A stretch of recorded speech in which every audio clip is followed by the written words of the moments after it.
All right, well, officially, hello everyone. Bonjour tout le monde. Thanks for joining us. Welcome to Concordia University's fourth space. Thank you for joining us for What Did We Get Ourselves Into? Reflections from Emerging Curators. To help situate you, we are streaming to YouTube Live from Fourth Space, which is located on unceded Indigenous lands here in Tiohtià:ke, Montreal. And we'd like to extend our gratitude to the Kanien'kehá:ka Nation, who are the caretakers for the lands and waters we are meeting on, for their teachings about the earth and our relations. If you're new to Fourth Space, welcome. Construction noises and all. I hope you can't hear that online. We work here with our university community to mobilize and exchange knowledge by co-creating daily activities.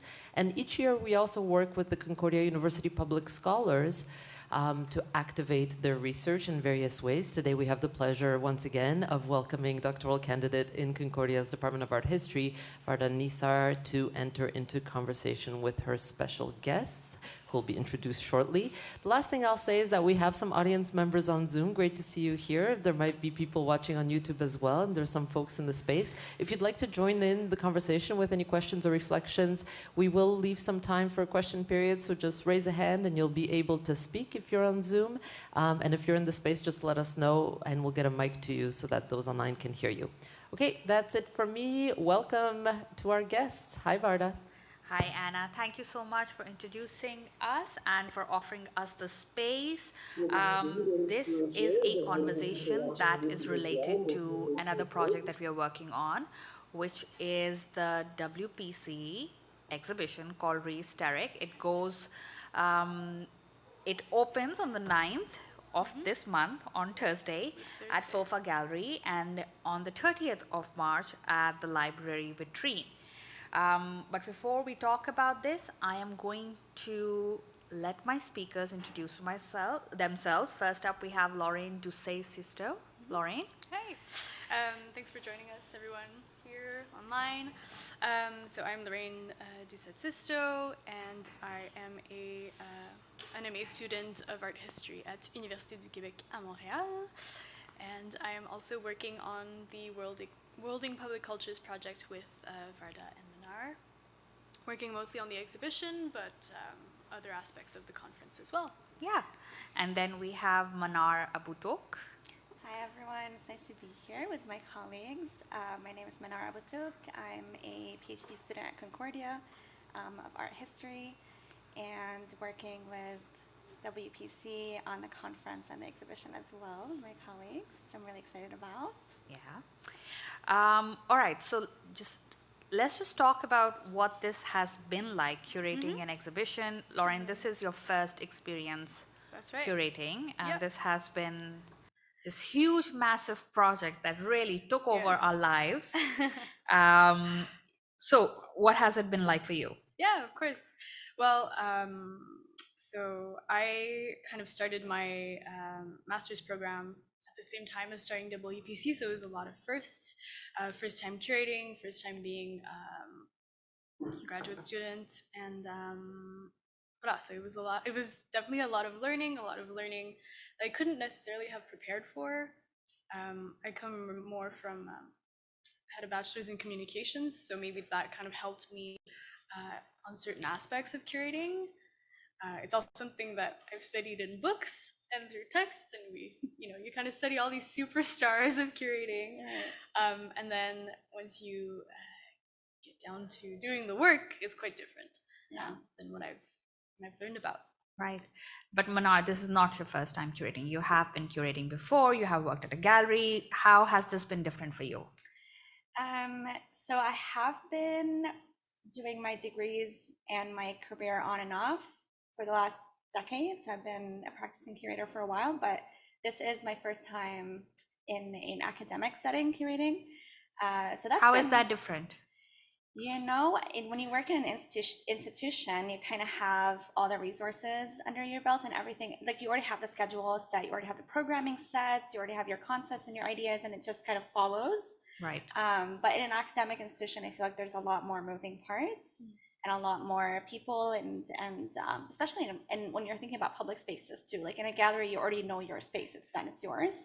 But then going out and looking for spaces and talking to the people who are involved with these spaces, and then our own concepts, and there's a lot more moving parts outside, like more external things happening than a controlled environment. I'll call it a controlled environment in institutional settings.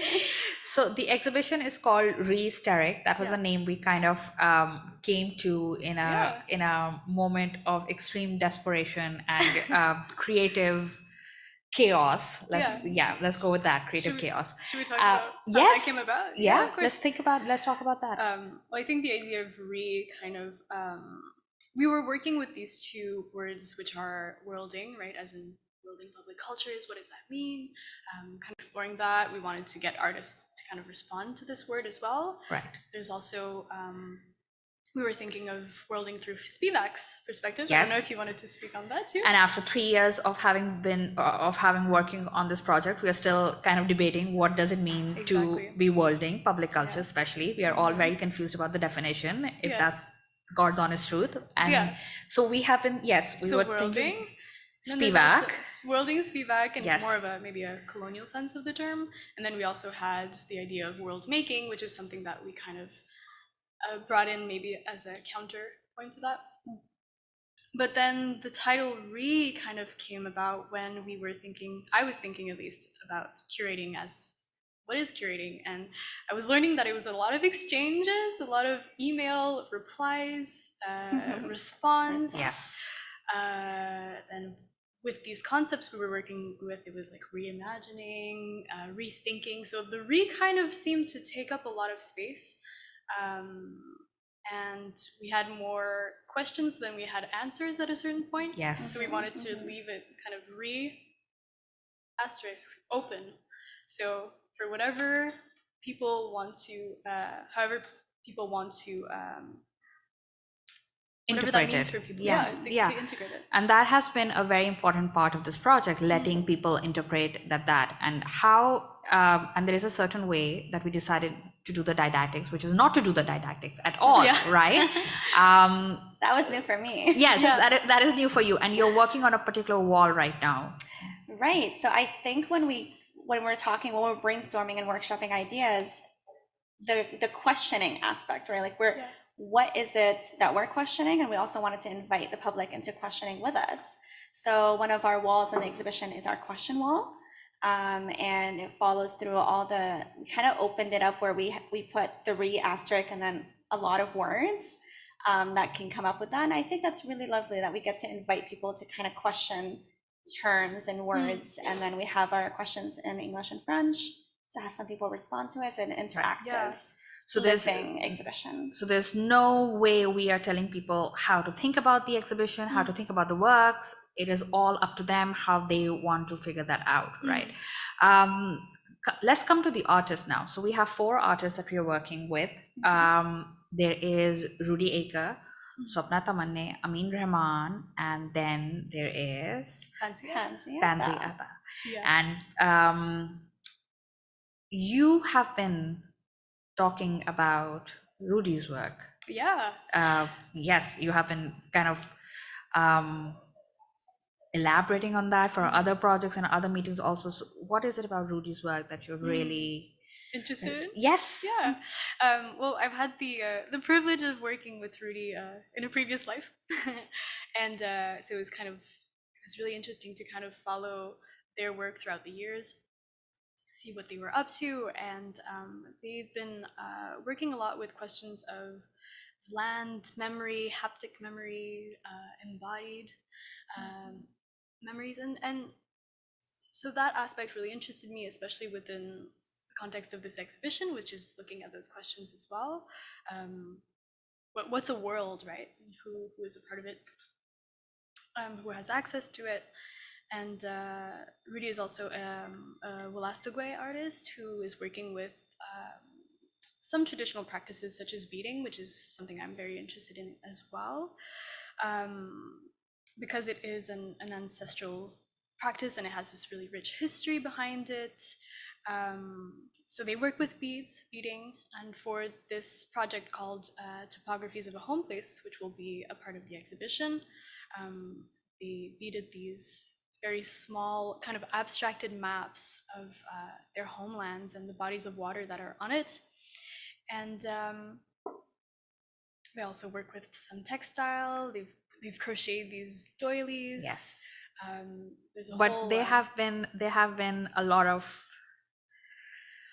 of working, like really thinking about a lot of other elements with Rudy's work Yes. that we have been doing. We have been thinking about sustainability. We have been That's thinking right. about accessibility. We have been thinking about materials and running Yeah. from one. So what Yeah. has that been like? Yeah, of course. Well, I think to me, it's really important to consider the materiality of not only the art object, right? Because the artists have this whole reflection about it. So why shouldn't the curators have these reflections on the materiality of, let's say, the didactics or everything around the artworks as well?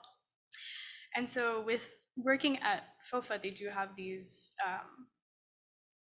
different projects in place to fund more sustainable initiatives. So we wanted to kind of get working with vinyl out of the way, working with plastics out of the way. And so we had to experiment. We had to experiment with different mediums. We are experimenting. We We have are. a 4 o'clock. We're still working on it. We're still never working on installed. it. Yeah. It's something Getting creative. Yeah, I think the only advice I would give to someone who would be interested in these kinds of projects is to have time, because working on short deadlines, it leaves less time to experiment, right? Yeah. Because that Yeah. experimentation can be failure sometimes. That's Yeah. that's a good learning experience. But that's what happens during install though. Like it's Yes. always things come up, and that's the fun part is you get to That's true. workshop and brainstorm ideas, and you get to part of the putting on the curator hat is like the installation hat of like thinking on your feet Yes. and being able to solve problems of like things that can come up. And the sustainability is new for all of us. Like even I was like, I don't know, I'm so used to working with vinyl, it's easy. Like Yeah. so definitely new for We're on all our of us to 10th work with. possible solution. And Yep. for yeah. If you come to the vernissage, you will see the Yeah. results. We started out with vinyl. Mhm. That wasn't sustainable. We moved to markers. Mark That water, wasn't water sustain- paint markers. That yeah. wasn't sustainable. Mhm. Then we came to What we thought about textile. that was that wasn't Yeah. possible. Yeah, I think one of the big challenges too is making sure that the artist is also implicated in this process, because we Yes. can't just make these decisions without consulting with them. I think we are on our 40th or 50th email in that email thread with Rudy with the back and That's forth. right. And Okay. that's collaboration. Yes. Yeah. And then Manar, you have worked with Amin before, and we have a considerable body of Amin's work. There is it's going to be in the library, 6 work that is being funded by the South Working Group, and then we have one big gigantic work going in the FOFA courtyard. Yes. Yeah, it's very So- exciting. What has been your attraction to Amin's work? Well, you know what? I got involved in this project because it is my first year of my PhD. But when I got involved with working with both of you and saw the list of artists that you're looking at in terms of the theme and the context, and I was like, oh, I worked with Amin Rahman. Like I just did a full show with him last year, 2021. It's been 2 years now. Wow. And because my practice and my interest is also about a lot of mapping and tracing and decolonizing, so I was really excited to see his name on our list and to think about how, in the context of worlding and our themes, and how we've finalized all these different artists looking at different ways of looking at the world and different perspectives. And Amin uses language to he manipulates text to kind of get the public in and questioning. And I think that's also a lot of what we were thinking about was questioning. But also the project that's at the library is part of the exhibition that I worked with him on called Bleeding Borders. And it was on the borderlands between Pakistan, India, Iran, and Afghanistan. And it's all about looking through the ancient roots and how they were invaded, and then the borders were created. So it's kind of looking back at tracing these roots without borders. Those worlds that were there. Yeah. And kind of those worlds come back in those works And telling us those stories. So Yes. there's a lot of immigration stories in the pieces that are up at the library. Yeah. And I think one of our favorite works has been, or at least it is of mine, is the Iranian designer story and this wonderful tattoo that's there in the work. And Yeah. that's going to be at the library, and that opens on the 30th. Yeah. Yep. So at the same time, we are working with FOFA. That's one whole team. And then Right. we are working with the library. Another and full that's team. another Yeah. full team. And then 2 different installation techniques, Right. On limitations. different Right, limitations. right. So what some of the limitations with Amin have been? That we cannot put up because it's the vitrine has, help me here, the wall is, We can't. we Cushion. can't, Yeah, it's fabric. a cushion, it's Yeah. fabric, so we can't actually screw the pieces on. So we have to think about creative ideas of how to install that work. Right. That's right. We're also thinking about labels there, like Yes. we're taking on the sustainability to that project as well. Yeah. Yes. So some of our solutions for that has been either Velcro, and then we came on to shelves. Shelves, yeah, frame, like putting on as frames. Yes. Because they're framed pieces. They're Right. mixed media photographs that are framed already. And we have 2 large maps that will also be in there. Yeah, that's happening in 2 weeks. That's Yeah. happening in 2 weeks. So there's a breather. And then we have Pansy's work. Yeah. And Pansy's work is all digital media. That's It's right. on LEDs and iPads and GIFs but there is a certain feminist theme going on in her work. Right. Which is those henna hands. I think we saw that work the first time on our website and we're like, we want this work. And then we Yes. started digging in more and we found myth marks. Yes. And myth marks has been about archives and how to challenge those narratives. Again, making worlds from our perspective or retaking this notion of how our worlds have been defined, right? Right. So that work is being installed today, hopefully, fingers crossed. But even that came with its own challenges. Yeah, we had to get creative with that too, thinking about how we wanted to, because curators, you bring in the artist, but you also, exhibition design is a big aspect. Honestly, I always say exhibition design and installation is my favorite part of the It's curating quite cycle. fun. Yeah. Yeah. Because you really get to see an experience coming in a space, like you're really turning a space into this world. Yeah. And we are experimenting with worlds here. So the iPads, do you guys want to talk about the iPads? And Yeah, what we happened did there? not know. So they were the works, and we Yeah. liked the works, and we want the works, and we've said to the artist we want the work, Yeah. and then we go and we find out we don't have the The tech. the tech That's for right. it. How are we showing this? Yeah. Yeah. How many screens do we need? How many Yeah. screens do you have? Oh, okay.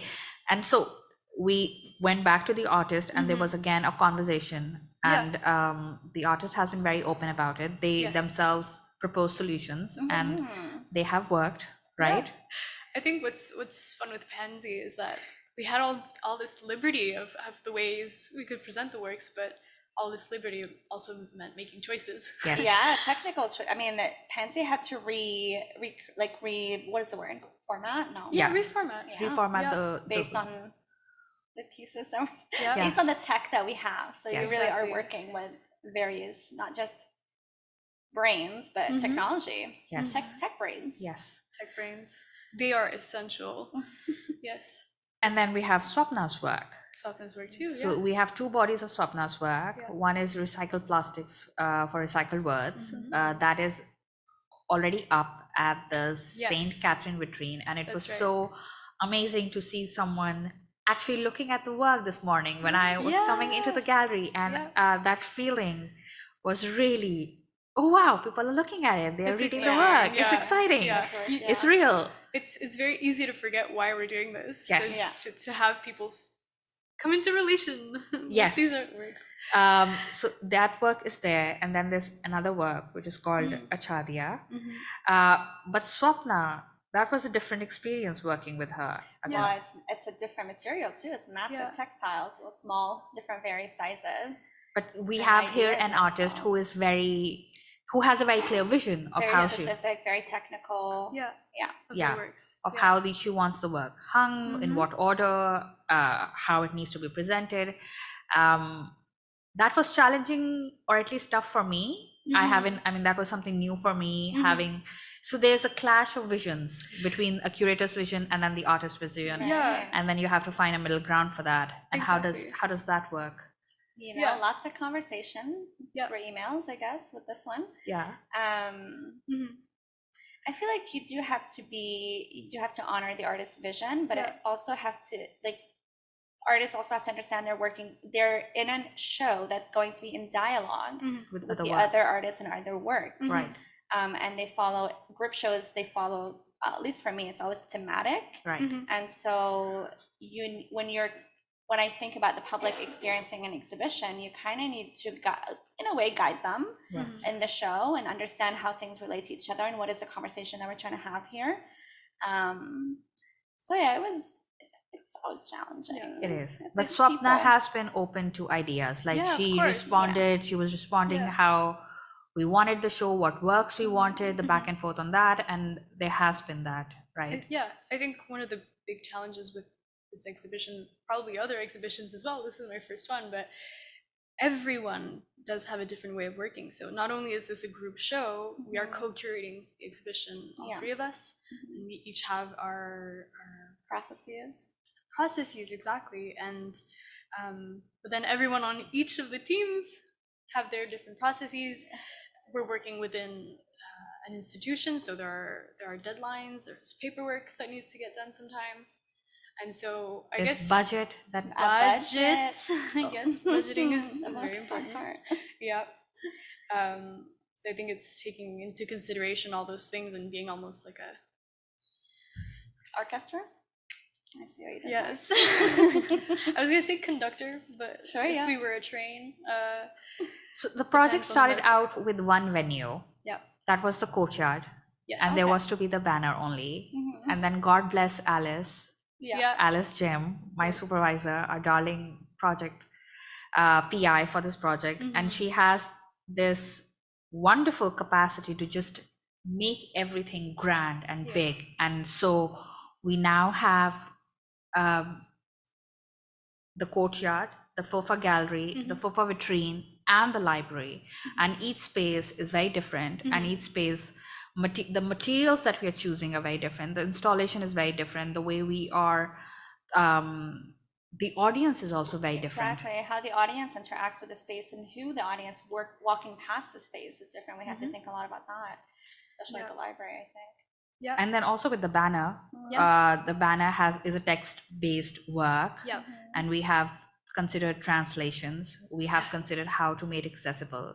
We have considered how the work might be received within this context of Quebec. Right? Yeah. Yes. The question of language in Quebec location. is certainly it's always one that is sujet des polémiques, comment dire. There's always a kind of attention that comes with it, but it should. I think our goal is to open up these discussions, and be able to have these discussions. And Amin's work kind of allowed us to do that because the work Yeah. itself is not this language or that language. It's such a It's such a complicated poetic question.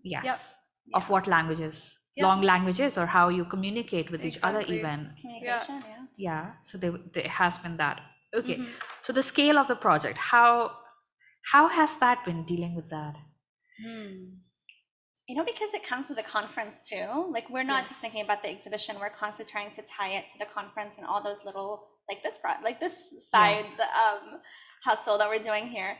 So I can't even think about this. Like, I can't visually map out the scale. It's hard to conceptualize. I am a visual person. I need to see it in my head, and that's why I'm constantly walking around with the canvas tape and gallery space. That has been a lot of it, a lot of canvas tape. Have we? So the conference. Yes. Have we introduced it? No. Should we? Go ahead. Do it. Yeah. So it's the Wielding Public Cultures Montreal Colloquium, which is March 31st and April 1st. That's happening mainly at Concordia. So Oboro. Oboro, Concordia. Fourth Space, and some other venues. You can visit the website, which is here. So ethnoculturalarts.com. You see, we need things written for us. Yes. We do need little. We have a lot of information in our brains. Yes. It's hard to close tabs. But you would be able to see all the programming and of course the It's already information. there. It's already so live. You can see the programming. Okay, so there's the conference, and this is the last part of the conference. Exactly. So I have been part of this project since 2019, and when I was introduced to the project, it was like, oh, we'll get to go to these amazing academies in Heidelberg and in other places, and then 2020 COVID happened. So I never got a chance to visit any of the academies, but you did, Lauren. You went to Dresden this Yes. summer. It was such a lovely experience because it's you get to be with all these, at least for me, all these academics that I truly admire, and just listen to them sharing their research. That was fascinating. Also in this in the museum spaces in Dresden, and But you did something more also. You kind of brought them to the table, and we have conceptualized the curatorial theme with them. Yeah, that's what I was going to ask you. Like thinking about the fact that you've absorbed all this knowledge and information did not support your way of thinking about curatorial, because I always say curating and art history go hand in hand. So yeah, did you bring that in? Did you bring that into your process? Well, going into this academy, I think for me, I was thinking, wow, this is going to be an opportunity for me to finally know what worlding is and have that answer. But I actually came out of it with far more questions about what is a worlded practice and what does that mean within the museum, because that academy focused a lot on museum workers, archives, and was there a lot collections. Of criticism there? Sometimes yes, sometimes in my own personal opinion, maybe not enough critique. But it was interesting to see all of the different actors and what their interests and motivations are, or what, people are coming from different perspectives. Sometimes there may be political aspects, even funding aspects. But yeah, so I came out of there thinking, oh well, so what does this mean for us? What is worlding and curating in a Montreal Jojage context? How do we do that here? How do I want to do that as a curator with this opportunity? And so I think our solution was to ask more questions. And we asked those questions together. We have been working with research assistants from other teams, and there hasn't been a unanimous curatorial voice in this project. It has kind of taken on these other ideas, and so we had 2 curatorial roundtables where we discussed the artist with these other team members from other academies and other city teams. We are recognizing that this has not been a singular knowledge production project at all, and that kind of goes hand in hand with world making, or how the world we envision it to be, right? Has it been easy bringing in and doing all of that work? I don't think it is easy. Is it supposed to be easy? I don't think it should be. Because we are coming from a place where, first of all, we're trying to take out the authoritative voice, right? From one curator, one vision. And we are bringing in a theme that opens up the world. So we are being inclusive. We are trying to think of diverse voices. And so you're not going to be able to. It has to fall under the umbrella of everyone has their own opinion and their own perspective, and so that is why questioning helps, because you're not claiming to have an answer. Right. Yes. I think one of the words we used initially was entanglement. Yes. So all these perspectives are kind of tangled together, and it's our job to like you see in Pansy's work, projections. Yeah, I was just gonna say that. I'm like, like in Pansy's work, to kind of untangle it all. Okay. And what has it been like, this multiplicity of curators, 3 of us co-curators? It wasn't easy. I wasn't easy. I know that. Has it been too many cooks spoil the broth situation, or is it something else? Like, how do these different energies, different ways of working, different histories? So Lauren, I got very, you were stuck in something. Yeah, and we kind of had to pull you out of it. Yes. I know I got very worked up with thinking people are not doing more amount of work, and I kind of said, disclaimer, I am going to get really annoying as the project goes on, because I get a certain way, I know myself. And then Manar, you were just starting out. Like, this has been your first year, you've had a lot on your plate. So we were all coming from different For me, places. I felt like I had to, because I don't want to say it's because I come from a background of working in institutions, and I know that this was a collaborative project where there isn't like one singular thing. I kind of felt like I had to step back and let things just happen. So yeah, but I feel like we worked well together. My favorite thing is when we were sitting together and talking and having brainstorming sessions. Like when we wrote things down and we thought about the title and when we were thinking about the layout. Those are my favorite moments, because I love like that kind of brainstorming and like throwing things off of each other, bouncing things off of each other. But logistics, sometimes it's gonna get hard because we're not coming all to the office every single day together. We're not in each other's face every single day. We're kind of working with so many different various projects and schedules, and we're all grad students, and we're so I understood that coming in, and I kind of just gave the space, I think, for me, just because I came from a background that was very intense all the time, that I needed to also break away from that. I mean, I'm just gonna be honest, I came from a toxic environment, so I kind of needed to not to like change the ways that I had used before, I guess, if that makes sense. Yeah, relearn. Figure out how to collaborate, figure out how to work with various voices and personalities, and again, processes, because everyone has a different like working, the way you digest information and the way you write, like Yeah. We were working across time zones. Yes. Initially, you were in Pakistan for a minute. I forgot that. Yes. Yeah. And then we did a lot of site visits when you were in Pakistan. Yes. You two were kind of handling the project. You were literally carrying the burden at that time. Which was great. Thank you. But I think the responsibility, I think for me at least, having you two on this project was completely essential, especially as a first-time curator. And we can tag, tag, right? Like we were oh gosh, I don't want to use a hockey metaphor, but we were passing the puck around, It's very Canadian of you. Yeah.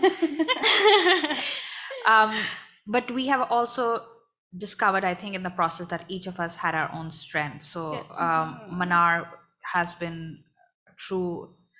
Manar was the one who gave us the diplomatic answers when dealing with people. I'm glad that came. I'm glad my experience allowed me to reach that point. Yes.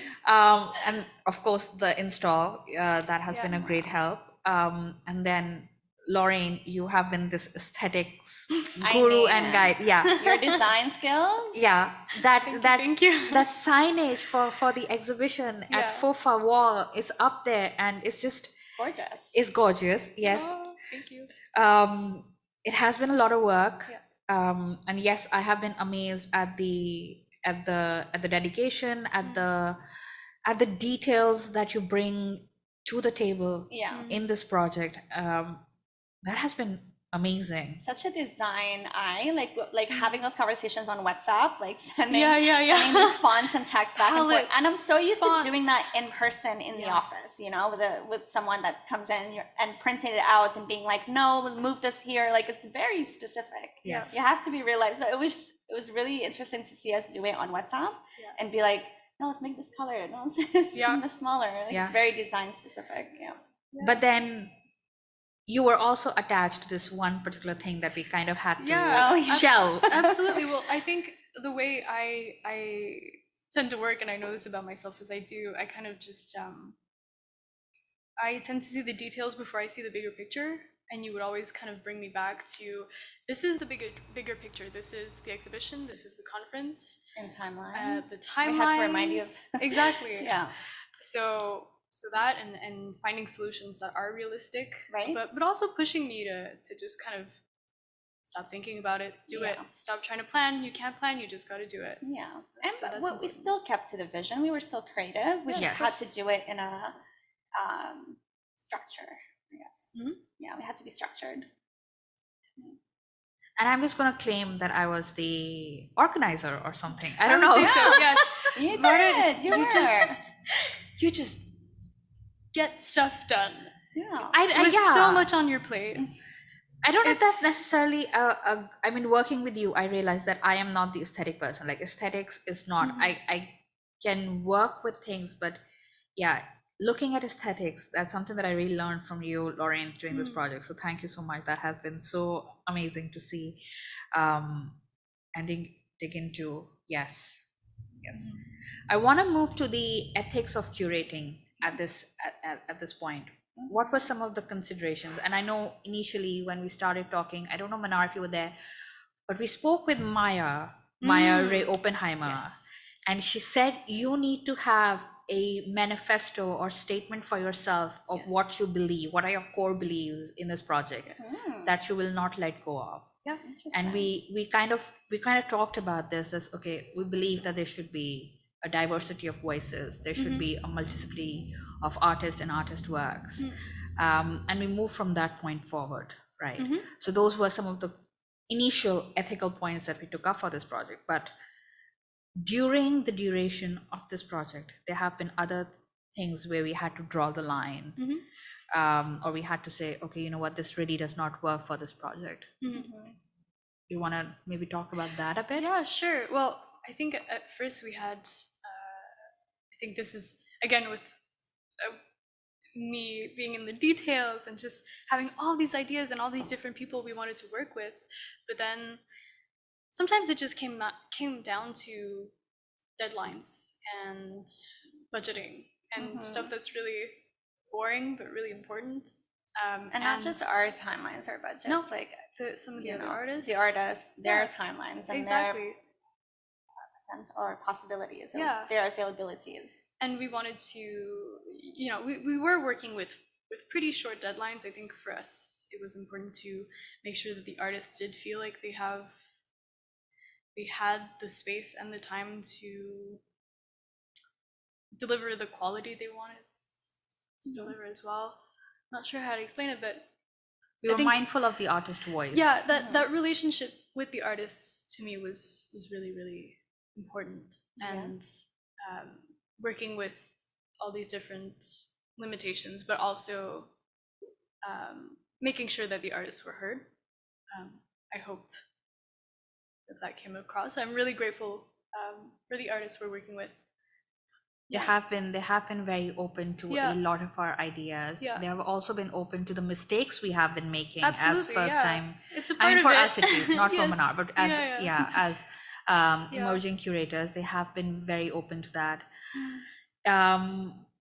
In terms of ethics, there has also been, as I said initially, this idea of sustainability versus accessibility, and just being mindful of what those. That was a complicated debate for us.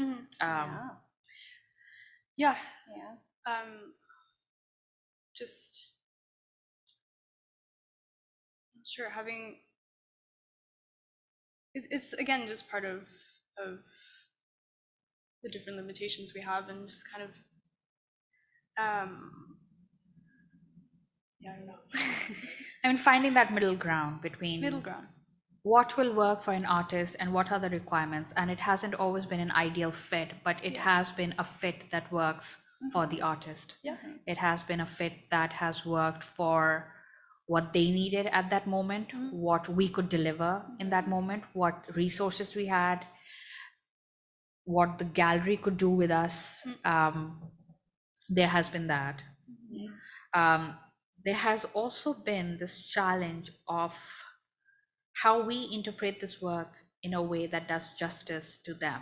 And we have decided that we'll be doing 3 different point of views in terms of putting their works in the larger context. So you are writing, or you're approaching this work from the concept of refusal, politics of refusal. So thinking about how they're all refusing certain aspects of colonial worlds.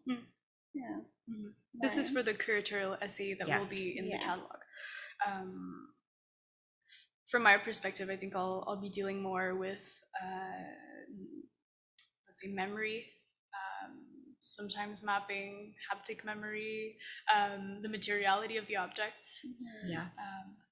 And I am approaching these works from the coloniality, modernity triangle, and kind of how they have destroyed worlds and how these artists through their work are remaking those worlds or rebringing, right? So there has been this plurality of interpretations, plurality of looking at these works.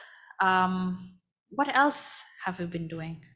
Well, to me, that kind of writing is quite new, because it is a form of academic writing, but it's also, we're writing for people that are just going to visit the exhibition. Yes. And hopefully read those texts and have their own understanding of it. And so that kind of, again, finding the middle ground between how do we speak to people that will be attending the conference? How do we speak to people that are passing on St. Catherine Street? How do we speak to people that are visiting gallery spaces, art spaces, and then other people that are visiting the library and are encountering that art in a whole different way? So speaking in those voices, or that voice, to me was something new. Manar, you were often. It is quite challenging, because I remember when I first saw your concept and we were thinking about how to simplify. I was like, well, yeah, I do that for my exhibitions all the time, because I have to, even though things that I'm interested in are really intense. I can't just force people to enter that world. So I have to kind of break it down, simplify it in terms of a curatorial exhibition didactic, which we're not doing in the exhibition space. We've done it in the terms of the websites and what's available. But when we're thinking about the curatorial essay, that's actually also kind of new to me, because I'm so used to just writing something that's gonna go on the wall of the exhibition. That's for the general public to read. And then our academic writing is very academic. So then this is kind of the middle ground, I think. Yeah. And we're trying to find But that I remember balance. Initially when we wrote that statement, and Maya made a comment in our initial curatorial discussion. She said, there has to be care for who is reading this text and how available it is to them, right? And that's when we reworked our entire language and we took out this academic what should I say, jargon from it, and made it accessible. So that was another ethical consideration that was there in the project from the get-go. And I like the text we have come up with. I think that kind of labor has been helpful in making the exhibition feel more. Yeah, and I think it grew too after we've selected the artists and kind of like workshopped and start to see our concept come to life in this exhibition setting.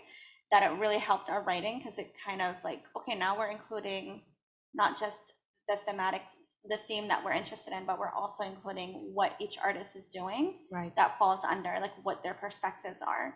So I think, that's all part of the process, right? I think what I did not realize going into this project, the many gazillion little parts of it. Logistics?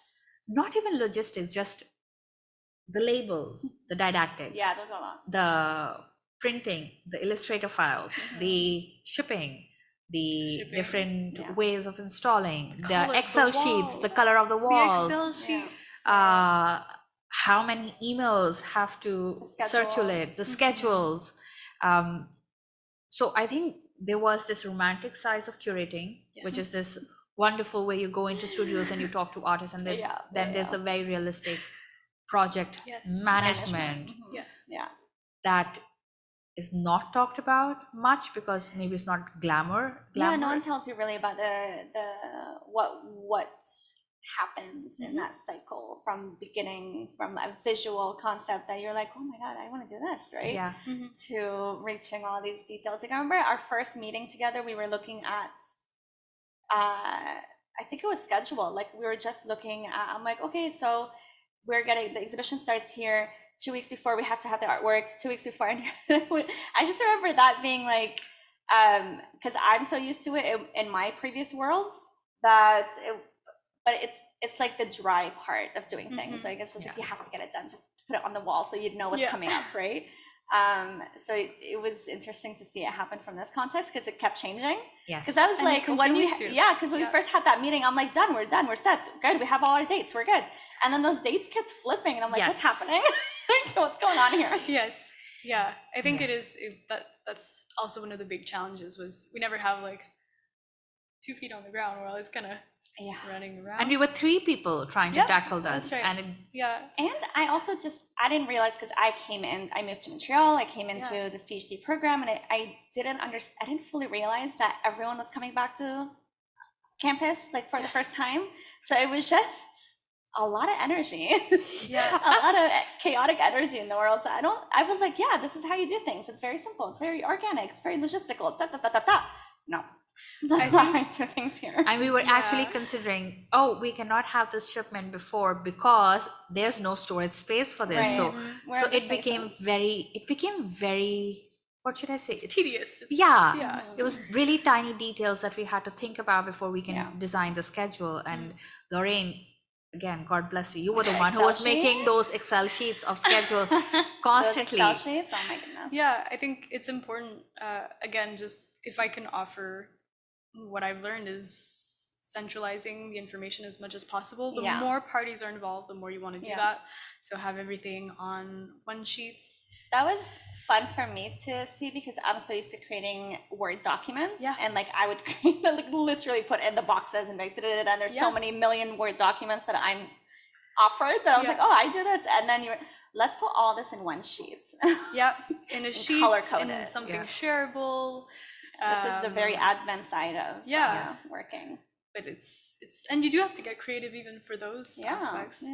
But then there was the other aspect that really I did not anticipate was how much information has to be shared across the different partners and the communication, right? How many different levels of communication there was, how many people had to be sent out the same information, but you have to shift it, you have to edit it, make it 50 words, or this can be 200 words here, or just like that threw me off too, because that's what I'm saying, that there were so many moving parts. I was like, when did this person enter the game? Like it was just constant. That was it for me. And we are still not in the clear. We are still installing. Today is day 2 of install. Tomorrow is day 3, and then Thursday is the launch. Is the vernissage of the gallery. Thursday the 9th. Yes, at 5 p.m. And there's still a lot of work left to be done. It's not that the exhibition opens and we are. No, it doesn't end there. You would think. You would think. What happens after? Remind us. I don't know what day it is. It's So we're gonna go back and we're gonna finish installing Pansy's work. For which we had to wait for the paint to dry out. For which we had to wait to get the paint, select the color and everything. Then we have the question wall that still has to be done. Which, by the way, to anyone listening at home or in the audience, please contribute to this wall. We are making it for people to be able to leave notes. So we'll find a way to do it, but write answers to the questions. You can write your own questions and write it in your language as well. So become part of the show. Become a part of the show.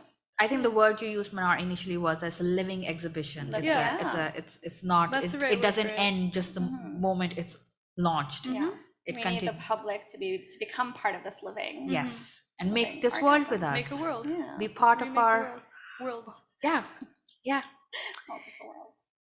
How are we doing on time? We do have about 10 minutes left, but I'm seeing a couple of questions, comments in the chat, and I wonder if Alex and Alice, if you'd wanted to jump in or you'd like me to read out what you wrote, I'm happy to do either.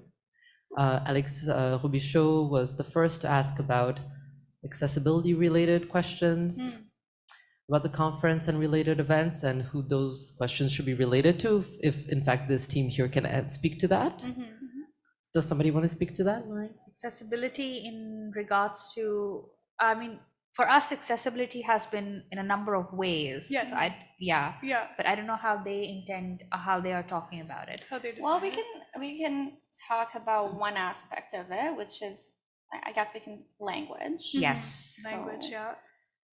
Accessibility to the physical spaces as well. Luckily, I think FOFA Gallery is accessible. Yes. Wheelchair accessible. I think the Webster Library would be as well because there's an elevator. So if that's the question on that end, we were trying to be mindful of that. The courtyard banner as well, the vitrine, that's accessible, street level. And again, accessible in terms of language also. Language, there's translation everywhere. Yeah, there is translation to French for the most part. And Alice put some extra kind of comments in the chat as well to speak to that question. Thank you. So maybe I'll just read Alice's question, which is that a huge part of the research and development is to visit exhibitions nonstop. Lorraine, what was it like for you to visit with faculty, team members, the Venice Biennale and Documenta before arriving in Dresden? Wow, yes. And there's a follow-up as well, but I'll stop there for now. Great. I mean, that was an incredible experience. I had the opportunity of going to Documenta 15, I believe, this summer, and I think it was essential in giving me ideas. It was such an enriching experience. For example, the questions wall was inspired by some of the things I saw of just... that picture is from That's when? from Documenta, yeah. Oh. So when you go into one of the pavilions, the curators just had all this writing on the wall, just kind of lots of schematics, des schémas, drawn out, there's arrows, bubbles, words. So that definitely kind of stuck in my brain, and I was hoping to implement something like that. But yeah, at the same time, there is that expectation, even as art history students, to be constantly visiting exhibitions all the time, and that does require time to do. Yeah. And unfortunately, I feel like I would have benefited from doing more of that.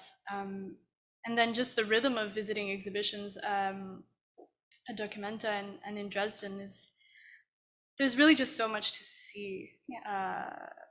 And within a very short time frame. Right. So your brain only kind of absorbs very particular aspects. It's a lot of information to process. It's a lot of information, yeah. And it's different kinds of information too. Like Yep. when I visit exhibitions now, at this point in my career, I'm much more focused on installation. Yeah. Like I'm fixated on the exhibition design and installation and how the flow was and how I'm moving, how my body is moving within the show. Whereas at the beginning of my career, I was fixated on the writing.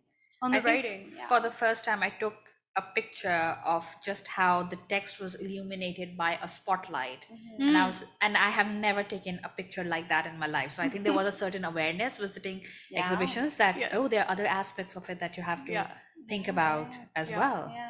I mean, the pictures is interesting because that's the main way I experienced it. Was to, if you look at the quantity of photos I have in my phone is kind of ridiculous in comparison to how much time I was able to spend with each piece.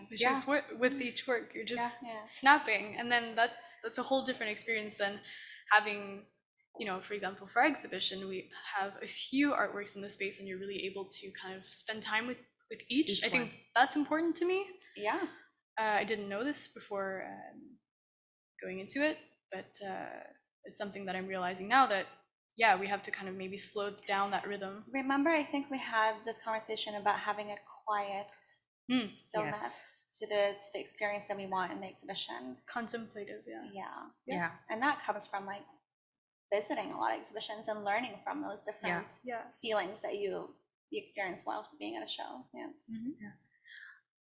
Do we have any other questions? Yeah, we do. Thanks so much. And I guess we'll end on Alice's follow-up to Manar and Varda about how your experience informed how you think about the role of collaboration in research as well as research creation. Ooh, that's a big one. That's interesting. It is a big one. I'm trying to think. It's difficult. I'll be very honest. It's not easy.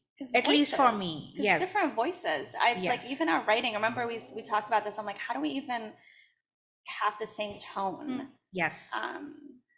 But we were able to find ways. I mean, at the end of the day, collaboration is hard, as it should be. It's hard, and it's conversations. Like Yes. you need to build those relationships to be able to reach a common ground. Yes. Yes. And then there has to be a lot of grace, and I think I received a lot of grace, at least, and you kind of need that to be able to work where your needs are being acknowledged, where your limitations are being acknowledged. And I think I got a lot of that from both of you in this project and from the entire WPC team. So there is that. Yeah, it's not easy working together with other people. And it's never the same. Yeah, It's never the same. It's never the same. Like I've collaborated on projects before. It's always it's the space. It's the different, person's background, the different way of working, kind of reaching that common ground. This is remember we were talking about not fixating on the details, but the full Bigger picture, like what is the goal? I think for me, working on for my department in the past was like my team and how to, we're all moving parts, but we're all doing something towards that goal. I think it also becomes different because this is a more horizontal. When you're three people, it becomes too horizontal than working in an institution where things are more vertical. Exactly, when everyone has a role, whereas as three curators, I think the best part is to try to still be together when you're working. I think for me, that's the best way to collaborate is when you're together, because you're able to communicate better, I think. And I think that was also part of the we all came into this project after 2.5 years of COVID lockdowns. Right. When communication it kind of shut down. So I think, at least for me, there was a lot of relearning of how to sit in a space quietly with people and working together and just thinking. Relearning how to communicate and socialize.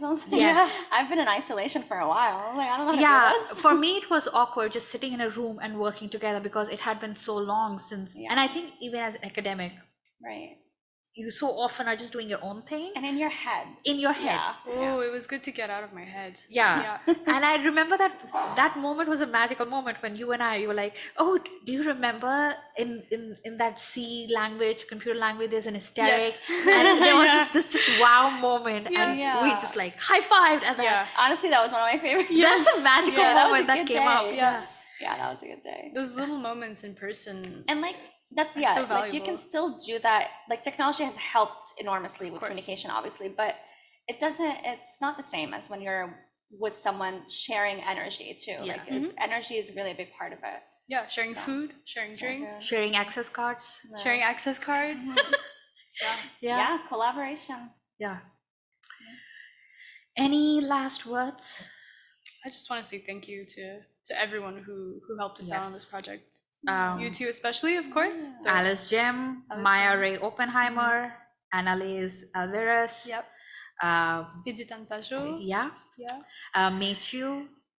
David David Mel, thank you. Thank you. Our RAs from other teams who have helped us develop our ideas more. Absolutely. And to the many, many sponsors and collaborators and people who are funding this project. Yes. And FOFA Gallery, Nicole, thank you. Barish, all the team, all the team. Thank you. Team, Philip John and all the Latour. installation people. I can't wait for lights. And everyone just come out and see the exhibition. That's the best. 9th at 5 p.m. and then March 30th at the library with Treen. And Until at April. FOFA, there will be 2 other shows that are open That's at the same day, so you'll get to experience various worlds. Yeah, that's it from us. Thank you, Anna. Thank you, Anna. All right. Well, thank you so much for coming in today to have this conversation and unpack your experience a little bit. I hope it was therapeutic for you as well. On that note, folks, thanks so much for joining us in Zoom and virtual spaces that we make possible here. Thanks for your comments and suggestions in the chat. And once again, apologies for a bit of a rough sound start. We'll do our best to clean that up. Just a reminder that if you wanted to share this conversation though with folks, it will be available on our YouTube page, which is Concordia University's Fourth Space. If you want to look us up, it's there already. Thanks everybody and have a great rest of the day. Bye.